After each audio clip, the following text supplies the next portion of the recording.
ওই receiver doctor তুমি খাতা লই ভাই গেবা এইটা ওই যাবেন যাই আসসালামু আলাইকুম রহমতুল্লাহ। প্রিয় দর্শক, নতুন বাংলাদেশের চাঁদাবাজির স্টাইলটা দেখেন, অবাক হয়েছি। এখন যদি জামাত সরকার ক্ষমতায় থাকতো আমি আরও কঠোর সমালোচনা করতাম। বিএনপি আছে তাতে কি, দেখেন আপনারা দেখতে পাচ্ছেন প্রিয় দর্শক, দোকানে এসে কীভাবে দোকান ভাঙচুর করতেছে। 2 লক্ষ টাকা চাঁদা দাবি করেছিল ওই কুয়াকাটার এই স্বেচ্ছাসেবক দলের এই নেতা। প্রিয় দর্শক, চাঁদা চাইছে কত? 2 লাখ টাকা।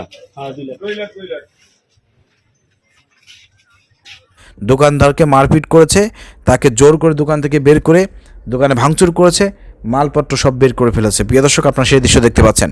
প্রিয় দর্শক, আমরা বলতে চাই, নতুন বাংলাদেশে এই চাঁদাবাজি দেখার জন্যই কি লোকজন বিএনপিকে ভোট দিয়েছে? না, বিএনপিকে তো আসলে জনগণ ভোট দেয় নাই, ভোট দিয়েছে জামাত ইসলামকে। কিন্তু ইঞ্জিনিয়ারিং করে উপদেষ্টারা বিএনপিকে ক্ষমতায় এনেছে, যার কারণে আজকে দেশের এই অবস্থা।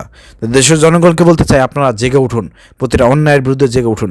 কুয়াকাটায় স্বেচ্ছাসেবক দলের নেতাকে দ্রুত গ্রেপ্তার করে আইনের আওতায় আনতে হবে।